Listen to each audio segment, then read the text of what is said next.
வணக்கம் நண்பர்களே. இந்த வீடியோவில் நம்ம எதை பற்றி பார்க்க போகிறோம்னா, நம்மளோட இந்தியன் டிராஃபிக்கை பற்றி தான் நம்ம பார்க்க போகிறோம். வாங்க பார்க்கலாம். இந்த இந்தியன் கண்ட்ரீஸில் பார்த்தீங்கன்னா, ஒரு டிராஃபிக்கில் வெயிட் பண்ண, ஒரு எக்ஸாம்பிள் சென்னை, பெங்களூர் இந்த மாதிரி டிராஃபிக்கில் வெயிட் பண்ணாவே போதும்.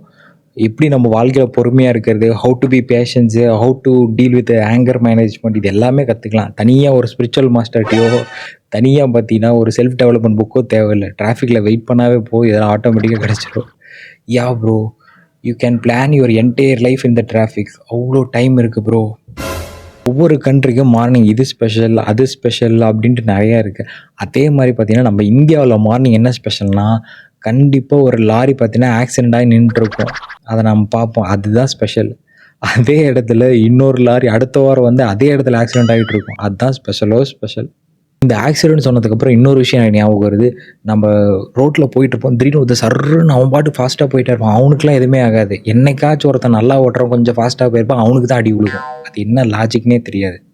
அப்புறம் நம்ம வந்து ரோட்டில் போயிட்டு இருக்கும்போது ஒரு பைக்லையோ கார்லையோ நம்ம போயிட்டுருப்போம். அங்கேருந்து சிலது கிராஸ் பண்ணுங்க ரோட்டை, அது ரைட் சைடும் பார்க்காதுங்க, லெஃப்ட் சைடும் பார்க்காதுங்க. அது பாட்டு ஸ்ட்ரெயிட்டாக போயிட்டே இருக்குங்க. I don't know anything bro, நீங்கள் வேணால் பார்த்து போய்க்காங்க அப்படின்ட்டு அது பாட்டு ஜாலியாக போயிட்டுருக்கேன். நாம் தான் கஷ்டப்பட்டுட்டு பயந்துக்கிட்டு பிரேக் அடிச்சுட்டு இருப்போம். இன்னும் சில பேர் ஹெல்மெட் போட்டுங்கிற பேரில் சிவில் இன்ஜினியரிங் கன்ஸ்ட்ரக்ஷன் ஹெல்மெட்டை போட்டு டிராஃபிக் போலீஸை ஏமாத்துறவங்க தான் அல்ட்ரா லெஜெண்ட்ஸு. ஸோ இப்போ பார்த்தீங்கன்னா ஆக்சிடென்ட் ரேட்டு பார்த்தீங்கன்னா ரொம்ப அதிகமாகிடுச்சுங்க. நான் இங்கேருந்து ஒரு அண்ணா நகருக்கு போகும்போதோ சரி, இங்கேருந்து நான் ஒரு ஈசிஆருக்கு போகும்போதோ, இங்கேருந்து ஒரு ஓஎம்ஆருக்கு போகும்போது, இங்கேருந்து ஒரு வேளச்சேரிக்கு போகும்போது ஒரு 2 இல்லைனா 3 ஆம்புலன்ஸுக்கு நான் வழி விட்டுட்டு தான் போயிட்டுருக்கேங்க. ஸோ அது ஆக்சிடென்ட் ரேட் வந்து ரொம்ப அதிகமாகிடுச்சு. So be safe, be slow, your family is waiting for you, mind it.